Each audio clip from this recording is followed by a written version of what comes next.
সম্প্রতি ভারত সফরে গিয়ে জনগণের ভোটাধিকার হরণকারী বর্তমান অবৈধ মাফিয়া সরকার প্রধান শেখ হাসিনা ভারতের সাথে যে 10টি সমঝোতা স্মারক সই করেছেন তা গোলামির নবতর সংস্করণ মাত্র। কানেক্টিভিটির নামে বাংলাদেশের অভ্যন্তরে ভারতের এক অংশ থেকে আরেক অংশ পর্যন্ত রেল যোগাযোগের নামে করিডোর প্রদানের মাধ্যমে যা করা হয়েছে তাতে আমাদের সার্বভৌমত্ব জাতীয় নিরাপত্তা মারাত্মক হুমকির মুখে পড়বে।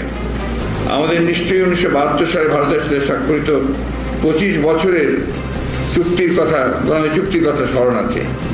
52 বছর পর সে ধারাবাহিকতায় গত 22 জুন 2024 ভারতের সাথে সমঝোতার আড়ালে যে সকল চুক্তি করা হলো তা বাংলাদেশকে আজীবনের জন্য ভারতের গোলামে পরিণত করবে। এর ফলে বাংলাদেশের জাতীয় নিরাপত্তা বিপন্ন হওয়ার আশঙ্কা দেখা দিয়েছে।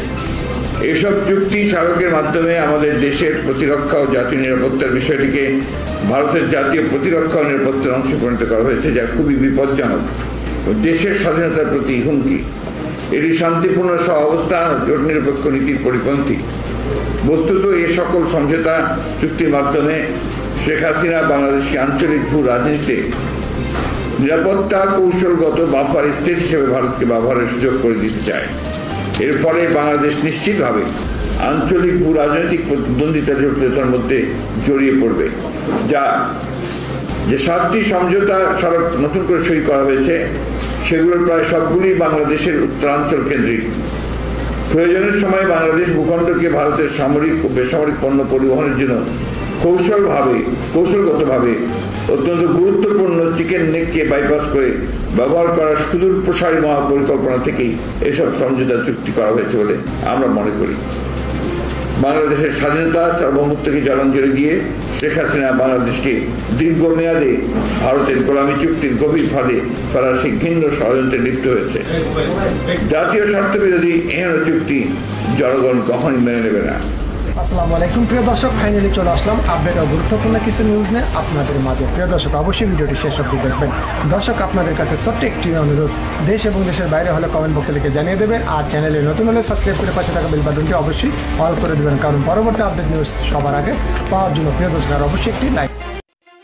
যে পুরো উত্তরাঞ্চল দিয়ে তারা করিডোরটা ট্রানজিটটা করবে, অথচ 20-22 কিলোমিটার যেই নেপালের করিডোরটা, সেই করিডোরটা আমরা ব্যবহার করতে পারছি না, কিন্তু তারা তাদের চিকেন নেকটাকে ব্যবহার করবে বাংলাদেশের ভেতর দিয়ে।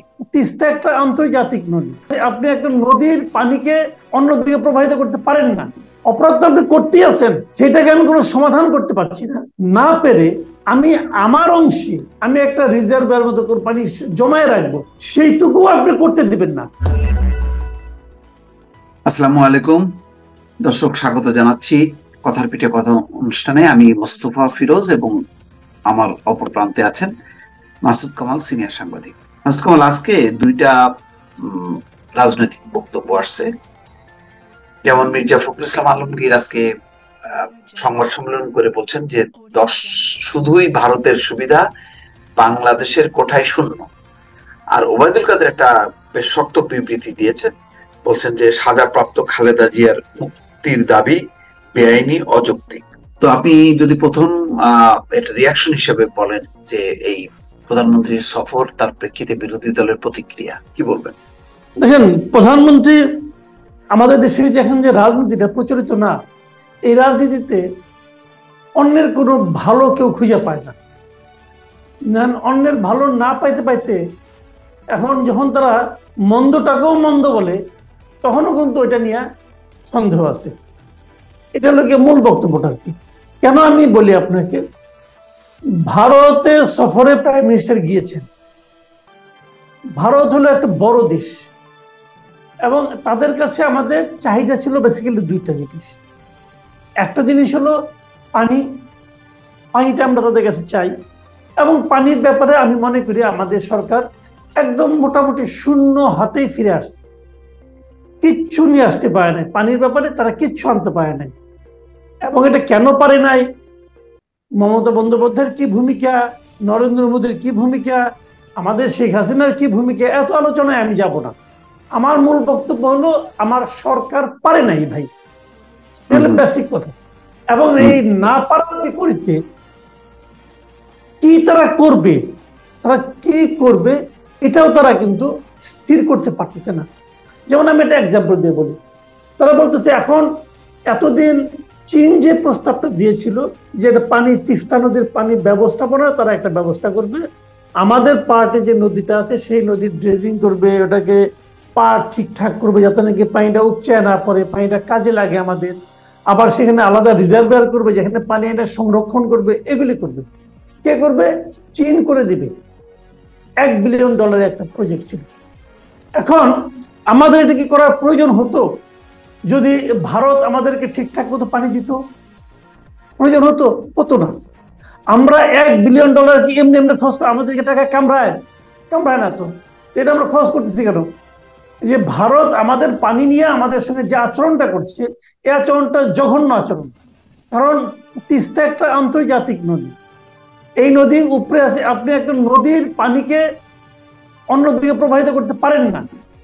যদি সেই প্রবাহিত করার কারণে ভাটাই দেশে পানির সংকট হয়, সেটা আপনি পারেন না, এটা একটা অপরাধ আপনি করতেছেন, অপরাধ তো আপনি করতেই আছেন, সেটাকে আমি কোনো সমাধান করতে পারছি না, আমি আপনাকে থামাতে পারছি না। না পেরে আমি আমার অংশে আমি একটা রিজার্ভের মতো করে পানি জমায় রাখবো, ওইটাতে তেমন কোনো লাভ হবে বলে মনে হয় না। ধরা যাক 10% to 15% লাভ হলো, সেইটুকু আপনি করতে দিবেন না। বলেন যে না আমি করে দেই, আপনি করে দিবেন কেন? আপনি তো মায়া কান্না কিসের? মাগনা করে দিবেন, মাগনা করে দেন দেখি কেমন পারেন। মাগনা করে দিবেন না, আমার টাকা দিয়ে সে করে দিবে, আমার টাকা দিয়ে তার করতে হবে কেন? আমি পাই না, আমি তো পারি, আপনি কেন করবেন? এটা হলো গিয়ে যাতে নাকি চীন করতে না পারে তারা সেই ব্যবস্থা করতেছে, সেইটা নিয়ে আমরা হ্যাপি। আমার পররাষ্ট্রমন্ত্রী দেখলাম বলতেছে না ভারতের প্রস্তাবটাই ভালো। আমরা তো সবসময় জানি যে আমাদের এখানে 2-3টা লবিং কাজ করে আর কি, যে কোন মন্ত্রী কোন লবিতে আসছে, কোন লবিং আসছে এটা আমরা জানি। সেই হিসাবে পররাষ্ট্রমন্ত্রীর নাম তো ইন্ডিয়ান লবিং, এটা সবাই জানে। তো উনি ওই দিকে বলবেন, উনি তাই বলতেছেন, উনি কিন্তু উঠে পড়ে লাগছেন যে এটা ইন্ডিয়ার মাধ্যমেই হোক। কিন্তু এটা হয়, এটা কোনো প্রস্তাবে, এটা অর্থ হইলো এটাকে পিছিয়ে দেওয়া যায়, এটাকে ঝুলাইয়া দেওয়া, আর কিছু না। আলটিমেটলি ইন্ডিয়া কখনোই আপনাকে কিছু করে দিবে না। এটা কারণ আপনি বলেন যে আমি কেমনে বললাম, আমি কি জ্যোতিষ নাকি? না, আমি জ্যোতিষ না। আমি দেখেছি তারা নিজেদের স্বার্থের বাইরে কোনো কিছু করে না, এবং এই যে করে না এটা স্বাভাবিক, তারা এটাই করবে কারণ তারা বড় দেশ, তাদের অনুগ্রহের উপর আমরা নির্ভর করে থাকি, তারা করবে। আমাদের তো অতটা মেরুদণ্ড নাই, আপনি যত কিছুই বলেন। গত নির্বাচনে এই সরকার কার অনুগ্রহে নির্বাচিত হয়েছে বলে সবাই বলে যে আমেরিকার চাপ ছিল, সেই চাপটাকে কমিয়ে দিয়েছে কে? ভারত দিয়েছে কমিয়ে। এটা তো তোমার কোনো সন্দেহ নাই। ভারত কেন করছে? তার একটা স্বার্থ আছে, সে এখানে একটা অনুগত সরকার চায়, তাই করেছে। এখন ওই কৃতজ্ঞতার কারণে যদি বলে তোমার আমি কিছুই দেবো না, তাহলে হাসি মুখে বলি আমরা, হ্যাঁ উনি বলেছেন, উনি অত্যন্ত আন্তরিকতার সঙ্গেই বলেছেন যে উনি আমাদেরকে কিছুই দিবেন না। আমরা বিরাট কিছু, সঙ্গে সঙ্গে সামনে কিছু লোক থাকে তারা হাততালি দেয়, এই তো হচ্ছে এখানে। তো আলটিমেটলি তার বিপরীতে যে আলোচনাটা যেটা নিয়ে এখন সবচেয়ে বেশি বিতর্ক, আজকে বিএনপিও বলছে এটা হলো আমাদের সার্বভৌমত্বের ব্যাপার, যে পুরো উত্তরাঞ্চল দিয়ে তারা করিডোরটা ট্রানজিটটা করবে, অথচ 20-22 কিলোমিটার যেই নেপালের করিডোরটা, সেই করিডোরটা আমরা ব্যবহার করতে পারছি না, কিন্তু তারা তাদের চিকেন নেকটাকে ব্যবহার করবে বাংলাদেশের ভেতর দিয়ে। এটা আপনি কি বলবেন? না, এখন প্রশ্নটা বলি, বলি এখানে আবার অন্য কথা। আমি কিন্তু আপনার ট্রানজিটের পক্ষে, পরিষ্কার কথা। আমি কিভাবে পক্ষে সেটা আমি বলি আপনাকে, যে তারা আমাদের দেশ দিয়ে, আমাদের এখান থেকে তো তারা যাচ্ছে অলরেডি, তারা তো ট্রানজিট নিয়েই যাচ্ছে, তারা আমাদের পোর্ট ব্যবহার করছে, অমুক করতে। হ্যাঁ, আমি ট্রানজিটের বিপক্ষে কখন? যখন নাকি ট্রানজিট থেকে আমার কোনো প্রাপ্তি নাই। আমার এখানে অনেকগুলি ফ্যাক্টর কিন্তু কাজ করে, আমার উপর দিয়ে একজন কেউ যাবে, যেতেই পারে, কিন্তু সেক্ষেত্রে আমার দেখতে হবে কি আমার নিরাপত্তাটা, আমার দেখতে হবে এই যাওয়ার বিনিময়ে আমি তাদের কাছ থেকে কি পাচ্ছি। আমি কি কেবল ভালোবেসে যেতে দিচ্ছি, নাকি একটা ইনকামের বিনিময়ে যেতে দিচ্ছি? আমার বক্তব্য হলো এখানে যদি ইনকামের বিনিময় হয়, অথবা আমি যদি রেসিপ্রোকাল হয়, আমি যদি মনে করেন ওরা আমাকে যেতে দিচ্ছে, আমি যেমন নেপাল থেকে আমি বিদ্যুৎ আনতে পারবো, এখন নেপাল থেকে বিদ্যুৎ আনতে গেলে আমার ইন্ডিয়ার রুপিতে আনতে হবে। ওরা যদি আমাকে সেই লাইনটা গ্রিড লাইনটা ব্যবহার করতে দেয় অথবা আমার গ্রিড লাইন স্থাপন করতে দেয়, আমি তো হ্যাপি। এটা তো আমার একটা অর্জন রে ভাই, খালি একদম গালাগালি করলে তো হবে না, আমার তো এটা অর্জন। আমি মনে করি দরজা জানলা বন্ধ করে রাখা কোনো কাজের কথা নয়। যে জিনিসটা আমরা আগেও দেখছিলাম একবার, ওই আপনার কি বলে ওই আপনার যে কেবল করার জন্য যে বলা হয়েছিল আমাদের এখান থেকে কোন রকম ওই মানে কেবল ইন্টারনেটের কেবল নিতে দেওয়া হবে না, কারণ আমাদের নিরাপত্তা বিঘ্নিত হবে, ওইগুলি কোনো কাজের কথা না। কথাটা হলো যে আমাকে সমস্ত ধরনের যোগাযোগকে ওপেন করতে হবে, সারা দুনিয়াই করে। বিচ্ছিন্ন হয়ে উত্তর কোরিয়ায় বসে থাকলে হবে না। উত্তর কোরিয়া যেমন কাউকে ঢুকতেও দেবো না, কোথাও যাবো না, এটা কোনো ইম্পর্টেন্ট ব্যাপার না। কিন্তু সমস্যাটা হলো আপনার ট্রানজিট দেন আর করিডোর দেন, যাই আপনি দেন, সেখানে শর্তটা কি? That is the point. Tragedy হলো এই শর্তের জন্য যে বার্গেনিং করাটা, ম্যাক্সিমাম ক্ষেত্রে আমরা দেখেছি আমাদের পক্ষ থেকে যারা বার্গেন করতে যায় তাদের quality up to the mark নয়, অথবা তারা হলো নতজানু মানভাবের। যেমন ধর আমি বলি আপনাকে, এই বার্গেনিং যদি আমাদের পররাষ্ট্রমন্ত্রী থাকে, সে কিছু অর্জন করে নিয়ে আসতে পারবে না, কারণ সেটা অর্জন করতে চাই না। আমি যেটা বুঝছি আমার মতো করে, কারণ উনি তো ওনাদের লবির লোক, ওনার মুখে সবসময় শুনবেন ইন্ডিয়ার পক্ষে কথা বলতেছেন উনি। এটা হয় কাজে আমার কথা হলো কি বার্গেন করার মতো ক্যাপাসিটি থাকতে হবে। ভালো, কিন্তু ভারত তো আবার দরজা জানলা বন্ধ করে বসে আছে। আমরা নেপালে আমরা চাই, আমরাও চাই, আমার কথা হলো কি বিনিময়টা আমার কি, তুমি আমাকে দিবা কিনা, তুমি যে আমার কাছে চাও বিনিময়ে তুমি আমাকে কি দিবা। যদি এই বার্গেনিংটা আমরা ঠিকঠাক মতো করতে পারি, চীনও যদি প্রস্তাব করে যে তাহলে মিয়ানমার হয়ে তাদের ট্রেন লাইন বাংলাদেশে ঢুকবে, তাহলে দেওয়া উচিত, অবশ্যই দেওয়া উচিত, কিন্তু বার্গেন করতে হবে যে আমার কি লাভ। আমি যদি লাভটা শুনেন, আমি বলি আপনাকে, আমার আকাশ সীমা দিয়ে যত প্লেন যায় টাকা পাই না, কত টাকা পাই? আমার আকাশ সীমা দিয়ে যত প্লেন আমার উপরে যায়, আমি তো সবার কাছ থেকে টাকা পাই রে ভাই, টাকা তো পাই। তো আমি যদি আমার আকাশ সীমা ব্যবহার করতে দেই, আমি আমার সব সীমায় ব্যবহার করে দেবো, কিন্তু বার্গেনিংটা হতে হবে যে বিনিময়ে কি পাবো। ওই যে আমাদের এক উপদেষ্টা বলছিল না, না ওদের কাছ থেকে আমরা ট্রানজিটে কোনো টাকা দিব না, এবং নেয় নাই সে, এবং এটা ছিল আমাদের জন্য খারাপ, আত্মঘাতী। ওই লোকের বিচার হওয়া উচিত মনে করি, কারণ তারা দেশের সম্পদকে অন্যকে দিয়ে দিছে, ওরা চায়ও নাই, সে দিয়ে দিছে। না, আমার দেওয়া চাওয়া ঠিক হবে না, আমাদের এটা ছোট লেগে হয়ে যাবে। আরে বাবা, তোমার বাপের টাকা নাকি, তুমি দিবা না? আমি মনে করি আমরা সবকিছু ব্যবহার করতে দেব। দেখতে হবে দুটো জিনিস, একটা হলো আমার নিরাপত্তা বিঘ্নিত হচ্ছে কিনা, এক নম্বর আমার সার্বভৌমত্বের উপর হাত আসছে কিনা, দুই নম্বর হলো বিনিময়ে আমি কি পাচ্ছি, আমি কি অর্থ পাচ্ছি, আমিও কি পাল্টা সুযোগ সুবিধা পাচ্ছি, এই বিনিময়টা ঠিক করতে হবে। এটা যদি আপনি ঠিকঠাক মতো করতে পারেন, তাহলে আমি মনে করি ট্রানজিট বলেন, করিডোর বলেন, সবই প্রয়োজনীয়। এগুলো আমার দিলে কোনো লস নাই, বরং লাভ।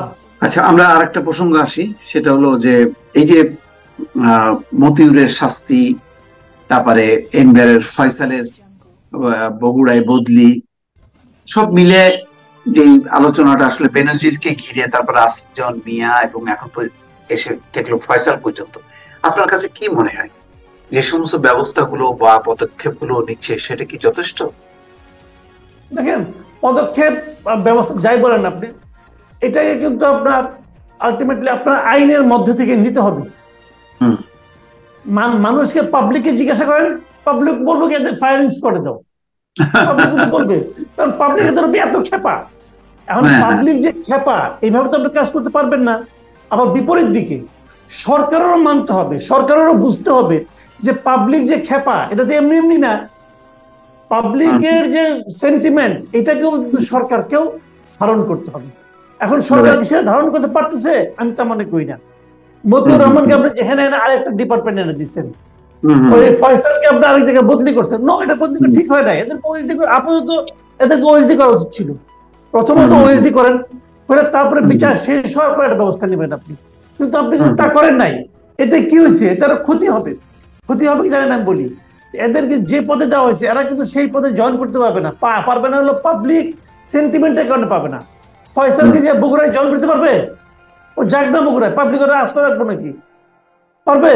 আপনার এই কি মতিউর কি যে নিয়ে অর্থ মন্ত্রণালয় যে জয়েন করতে পারবে?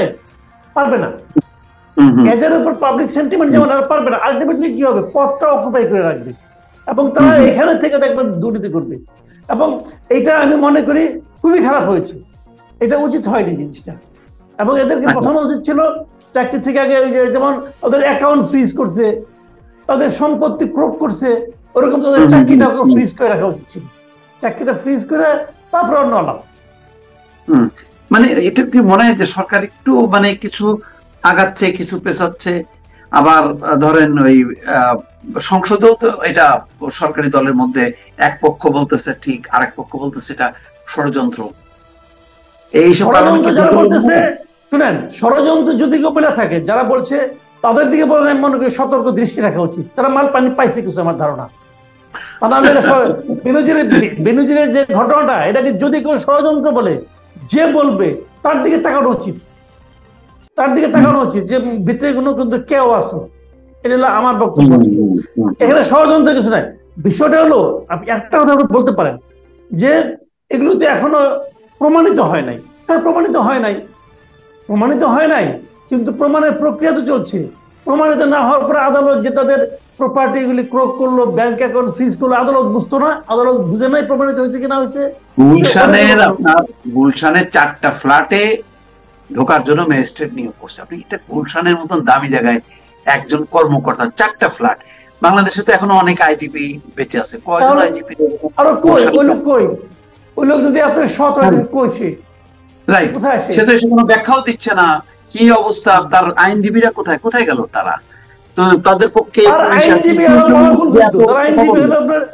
তারা দেখেন, এরা আবার আইনজীবী নিয়োগ করছে কারে? আইনজীবীটাকে, আইনজীবী সুপ্রিম কোর্ট বার অ্যাসোসিয়েশনের নবনির্বাচিত সাধারণ সম্পাদক, সে হলো তার আইনজীবী মঞ্জুরুল সাহেব। বুঝে না, মানে টাকা পেলে খারাপ পরে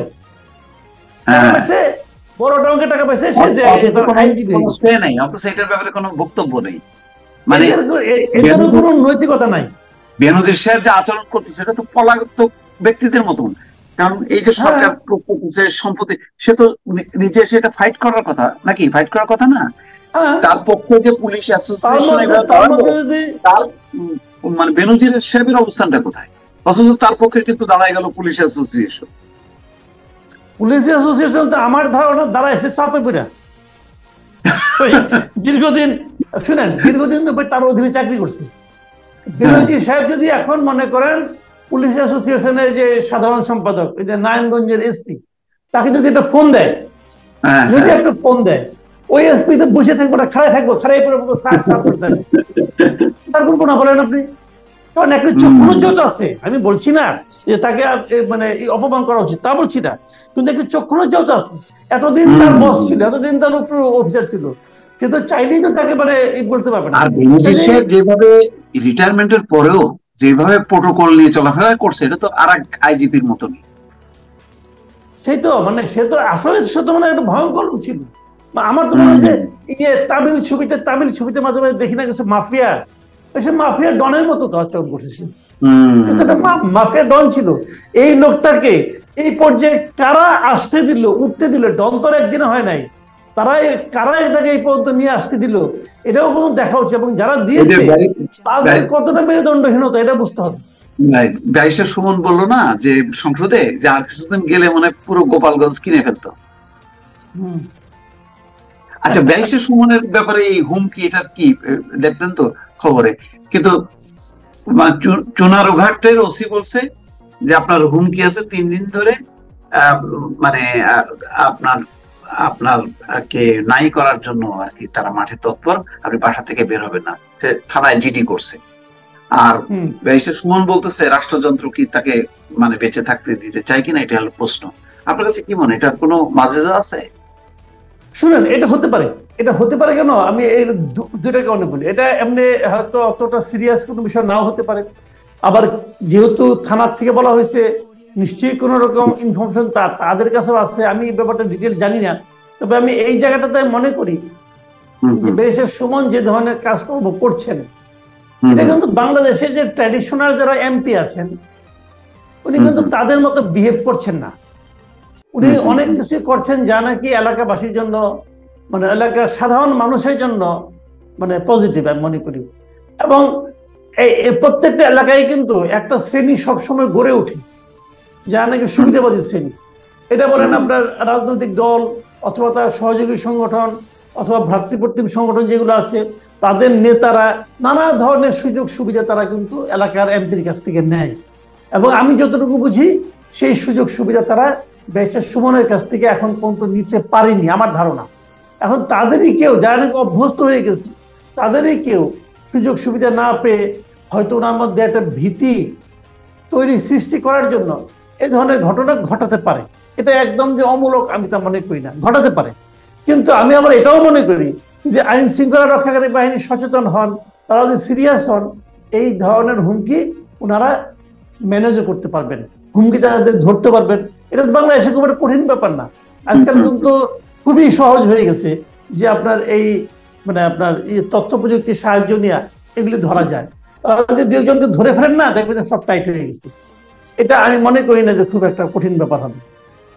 ঠিক আছে মাসুদ কামাল, আজকে এই পর্যন্তই থাকুক এবং আশা করি যে একটু দর্শকদের যেহেতু চাই আপনাকে ঘন ঘন এই চ্যানেলে একটু যাতে আমাদের গ্যাপটা একটু কম হয় আর কি। তো দর্শক আজকে এই পর্যন্তই। আমি নিজেও আসলে দেশের বাইরে ছিলাম, তো এটা আসলে আমারই ব্যর্থতা। আমরা এখন চেষ্টা করবো যে একটু যাতে ঘন ঘন আমরা মুখোমুখি হইতে পারি।